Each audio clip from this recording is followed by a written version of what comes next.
Hey, how y'all doing? My name is Lemastor Spratling, and I have now been narrated by Tasha.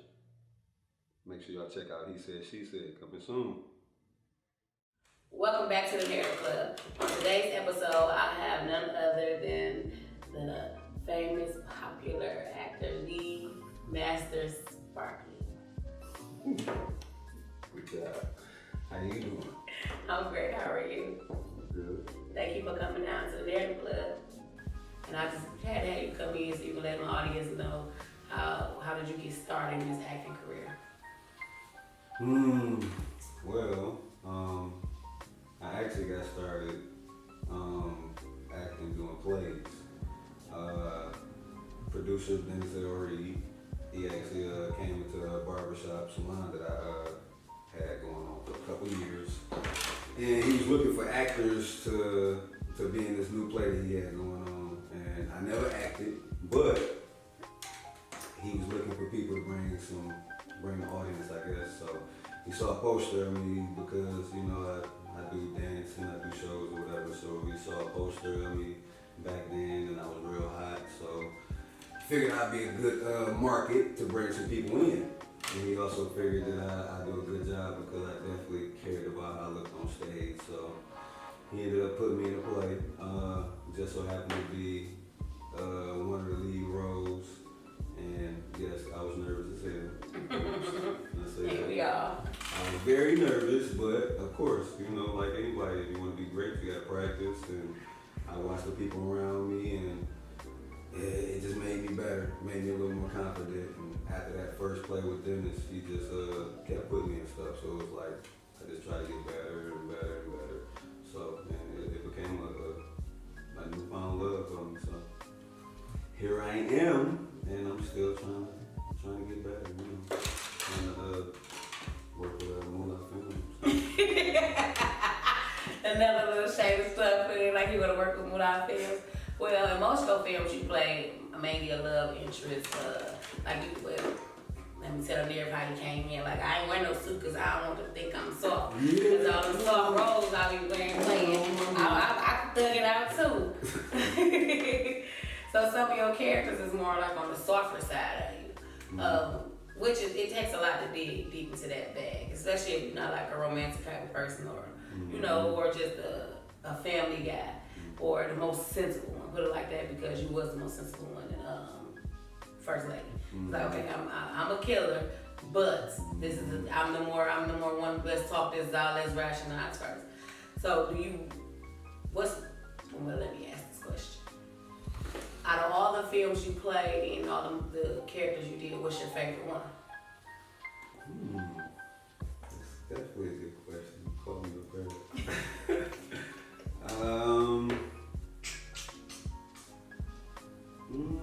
I would probably have to say one of my favorite characters was in Ivy Claire War, the TV series.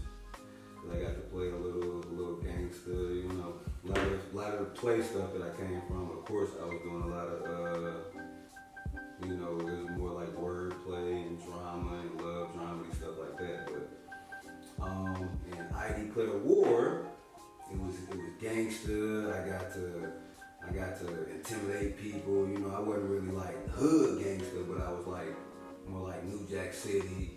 You know what I mean? More like Harlem Nights gangster. So Okay. so I would love to actually switch it up and actually play, something a little more hood or whatever. But yeah, most of my roles I've been professional, love interest, cheated on, heartbreaker, stuff like that. So yeah, I'm definitely looking to branch out and get into a little more variety.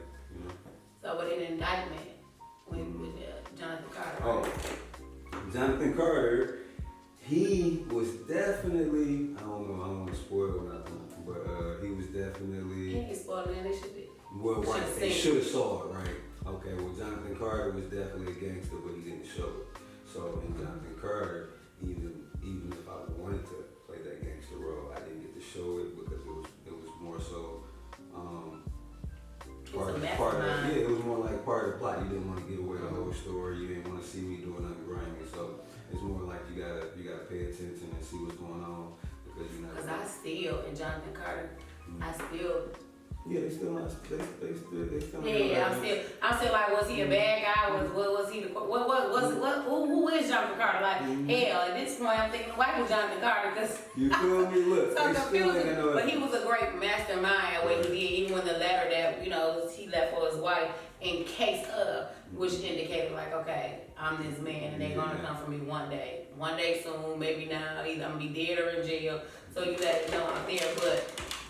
Still took a great range of ability to even pull that off because, like I say, it takes a lot to when everything around you is in chaos, and you still remain calm. Because in First Lady, everything was in chaos, and you still was like, okay, I'm gonna go pick my nephew up from here. We're gonna drive here. I'm with my girl here. Look, this is family time. Like, no, we can't move now. Yeah, you know, in the family, it's always like that one person that gotta be the responsible one. So. Whether he was a little bad or not, I still gotta be a responsible one in that one. So, but how is it when you on set and you on set and just say you on set, you KDZ got that old hard role and they got you over there playing this soft ass nigga. Do you be sitting on set looking like, give me that role, give me that role, I'll kill that role? Sometimes, honestly, I really just been grateful of the roles that I've been getting. You know what I mean? And I try and tap in the zone out. So usually if I get a role, it's like I figure it's meant for me. You know what I mean? Yeah. Sometimes I done got roles and they signed me up for one role and then they ended up switching me over. Like, no, we think you'll be better for this role. So, you know, I know how that stuff works. But with KDZ, he loves to bring it. And whether he got that gangster role, that horror role or not, he actually challenges me. So, no, I don't get mad at him. I just figure out a way to make my character get on his head, whether I gotta be more emotional, whether I gotta be more mean, or whether I gotta be more witty or smart, you know, because that's actually. But then it's not like mad at him, just bad, because like if I wanted to play him, I wanted to be like, okay, yeah, he definitely, I'm tired of being this person, I want to be that person. His roles, but you see, we kind of switched over in Jonathan Carter. Yeah, because he did actually have to play that more sensitive role, and I was actually a little grimy behind the scenes and stuff. But it took more to actually play his friend and convince him, you know what I mean, that everything they were saying about me was a lie. So yeah, I think I actually enjoyed that role, you know.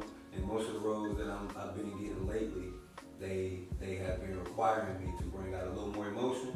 So I think that's my key. Like, I don't care what role it is, I just want to show emotion. You know what I mean? And try and make it as real as possible. Is it hard for you to dig down and see emotion to bring that up? It not really. I think I got a heck of an imagination. You know what I mean? I can tap into my imagination real good if I got to get into certain type of emotion.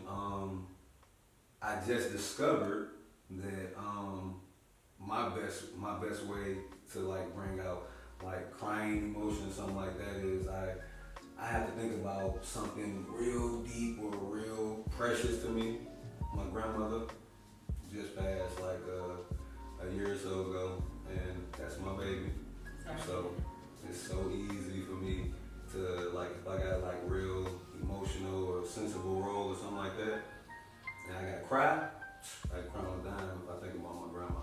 All you gotta do is just block everything out for a second, close your eyes, and I can just think of her calling me my nickname, and it's over. You dig into it then? So yes, I gotta get that thanks to my grandma, Juju.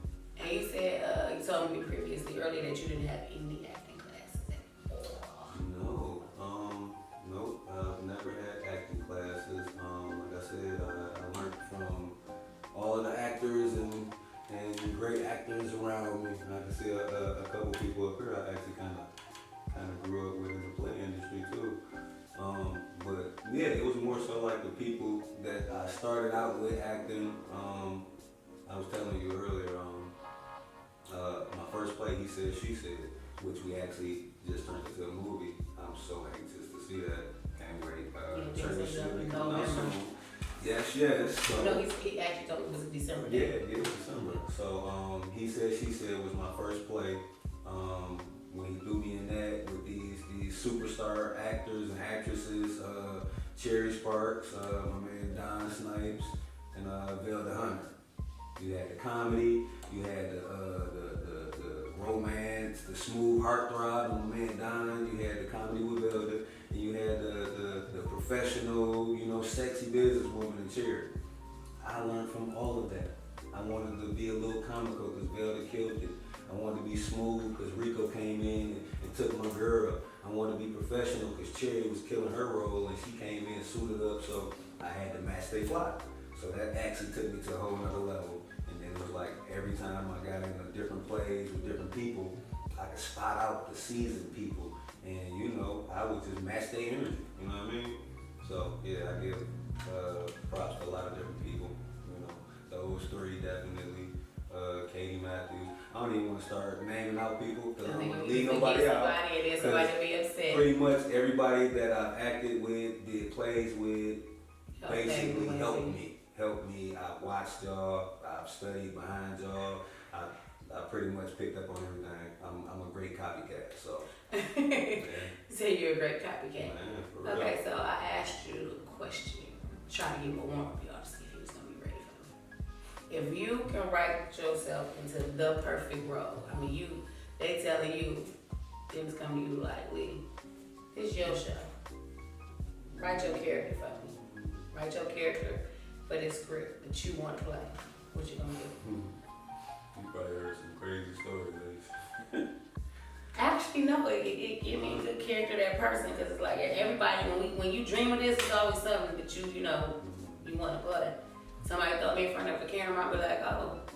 Well, I think it's kind of hard to say because I did these other roles already, and I probably always imagine playing that gangster from Harlem Nights or something. I always planned on being the cop guy. I got another movie coming out called Narc that I filmed. I actually played a narc officer, so I got to fulfill that role. Of course, the love interest, the smooth playboy, I got to do that with Dennis. The only thing, I haven't really got to play a real hood character, you know what I mean? Like actually just go straight slang and just be hood or whatever, I haven't got to do that yet. I love Moolah films, hood films by the way. Yeah. I would actually play what did I tell you earlier? A guy coming home from jail. Yeah, I play somebody in jail or something like that.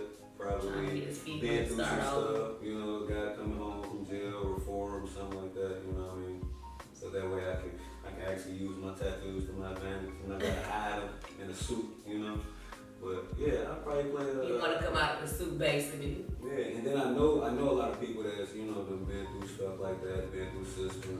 I got friends that got stories, plenty of stories to tell. So I would love to help some of my friends tell some of them stories. You know what I mean? And of course, going through the system is definitely some difficult stuff, and a lot of people that we know, of course, in our community go through that. So I would love to tell the story. A lot of the people coming home don't be bad people. So I would love to tell the story on what some of these people going through, you know what I mean? What they have. I've had some bad experiences and things didn't go my way, you know what I mean? So I know how it can be to actually fall into that. Thank God I overcame stuff, But yeah, I'd probably love to tell some people's stories, people that got wrongfully convicted and actually I could really show some emotion. I would have to show some emotion if I play one of the characters. So, yeah. You have to break into it. You got a lot of talent too. Because I was just like when we was talking about the whole dance world, because everybody know when they see the thing. Everybody knows who he is. Yeah, everybody know where I came from. Everybody know where he came from. That's not where he went in, but where he came from. That's not where I'm going. But remember I was just saying how they just think it's just the one dimension of dance. So when it's like we not gonna put a male dancer in there. You're a dancer. We call it honestly the respectable name is male entertainer. Male entertainer. There you go. Yeah.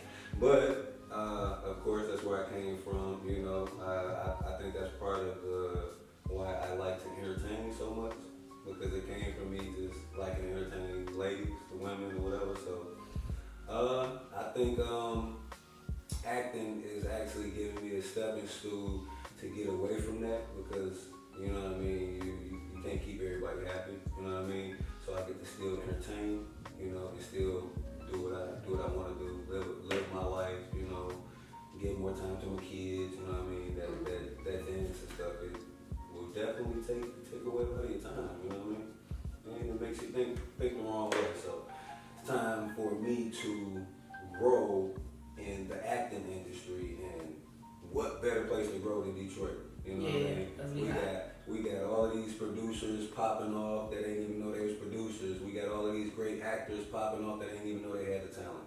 So I would love to work with everybody in Detroit, because Detroit is where it's at, and they've been doing it. So I gotta give props to everybody in Detroit. And like I said, we gotta give props to you as well, because you're part of it. I love you. But you do. It's like when you think, because as a whole, one team, one person can't make the whole team. You already know that. And it doesn't matter what filming company, what production that you work for. It's a whole. You go places and they know you too. It ain't just from the entertainment of what you was doing. Hey, I seen you with. I'm trying to tell you, I was out of town. I had went out of town. Where was I? In Vegas. I went a couple places, and people stopped me on the train like, I seen you somewhere. I'm like, what you talking about? They're like, you an actor? I'm like, oh yeah, I was in First Lady. That's funny. That's funny that y'all do it though, cause my brothers do it all the time, and it be so funny. They be like, oh yeah, you be like, oh yeah. Y'all know damn well where they seeing y'all from, but people don't. It is not like, let me clear, because I want to clarify for you too. Because I'm like, it's not like they don't want to be approached, y'all. It ain't like y'all don't want to be approached. Sometimes you overwhelmed with the kids and the family, and be like, okay, because some people do get overbearing with it. They want to know when the next production, when the film, then they want to ask your kids to take the picture. I actually get a kick out of it sometimes, you know. But of course, I ain't. And then you thinking waiting in Vegas on the train, like. I see what they go through. I see what the famous people go through, man. So yeah. Oh yeah, because your business there, and it's like, rather you looking at, because that's the thing, you still thinking of just small time. I'm just leave. See, but no, you're not. You can just go on a trip out of town, but now you go out of town. They watching now. They get to see you on Amazon, Prime, and Tubi and everything. And because of the whole little pandemic, it's like everybody is flocking to those streaming stations. So yes, they are. That's why I say the digital platform. Thank God for the digital platform, because all the work that you put in 2019, and not only 2019, because honestly, Dennis had y'all working in 2020. Man. He just did. He say, she said. He say, she say. He did it, and then it's gonna be out before the end of before 2021 come in. Y'all just filmed it, so he's still like, okay, and not only that, let's get into the drive-in premiere that y'all did. So it's like y'all didn't let the COVID keep y'all down from the production y'all put in the work for. Yeah. So that alone, yeah, you're right. Recognize him on the train. If y'all see him walking the dog, if y'all see him at the store, be like, hey, shoot the guy, because that's that take strength right there, because I ain't gonna lie, I was one of the ones who was crumbling during 2020. I mean through the COVID. I was panicking. Look, they messed up my whole birthday month, April. I'm an April baby, so yeah. I sat in the house. Nope, no, not no areas. I'm a tourist girl. Oh. Yeah. No. Okay, see, that's for tourists. Married. But it did it like it put, because you still had to work though. You know what I'm saying? Like you say, I can tell you fell in love with this. Yeah. So it's not no Lee Dennis production. Lee want to work. Yes, I definitely do. Lee want to work. Detroit. Lee want to work. Yeah, but Dennis is my brother. And I look at everybody else that's in the acting industry in Detroit as my family now too. So if y'all need me, I'm there. You feel me? And you don't know what day for he said, she said, do you? Not exactly, but we supposed to be dropping it in December, I'm but gonna say the 17th. I think he's over the 17th. I don't know. He told you more than he told me. I'm jealous. Thinking of this. That's my brother. Hey, Hey, look. been Dennis cool. Look, but Dennis visits the house. I actually want to say that I am actually thankful that y'all thought of me, brought me here, all that good stuff. Yeah, I had to do what I said. I told you I said. I'm gonna do a You ain't one-on-one made with it. you. You ain't made it until you on the narrative club, you know. Did he just speak that up? You right now. I was like, You ain't made it, baby. I'm here. What? yo, you made it, dog. First, I got recognized by Moolah Film, and then I'm on the narrative club. Like, come on, man. Dennis told me I was gonna be a star. No, Dennis have great ideas, great plans in place for each and every one of y'all. Please be on the lookout for Dennis. He do. And honestly, the Narrative Club is nothing without all of y'all. Nothing. Nothing. I wouldn't have nobody to talk to. What am I gonna talk about? I can't talk about Jonathan Carter without Jonathan Carter. Girl, without I me. would have been over here harassing you. I didn't even know that this was all you, girl. I'm here. You got me. But I thank you for coming by. Thank you for kicking it with me. Thank you for just coming in and show them your shirt. We gotta plug that in. What's that? Fair Game Credit Repair. Fair Game Credit Repair. Yes, I am the credit plug. If y'all need help with credit education, credit restoration, I am your guy. I have a team that's ready to go to work on your behalf, dispute, all of that good stuff. It ain't nothing that Lee don't do. Come on now, if you need positive information or positive things to put in your credit report, you know what I mean? Positive resources, to put in your credit report, because you know you gotta do a little work too. It's not just about disputing and all that good stuff. So yes, if you need help, we are definitely here to help. If you need any questions answered, we definitely answer questions free of charge. So yes, please holler at me. Look me up. Lemastor Spratling, Facebook, Instagram. If you need help with credit, just look up fairgamecreditrepair.com. We are definitely totally legit. They keep it all in the camera too. We Got thank you you, girl. for coming and hope to see you back. After he say, she say, I'll bring you back so you can talk about it. Cause Yes. I'm gonna get my review because Listen, it's not me. I'm telling you, he said, she said, it's so juicy, fire. I'm trying to tell you, all of the girls you talking about, oh, you be wasting this time, Dennis, you don't understand that. Listen, Dennis, I don't know where his mind was, but you know how novels is very steamy and all of that. Oh, Dennis got grimy steamy with y'all. This is steamy, fire. He got something for the ladies. He got something for the fellas. Got a lot for the fellas. So yes, please believe. He said, she said. The movie comes from the first play. Yes. From play to the big screen Yes. with Lee and the gang. We thank you for coming.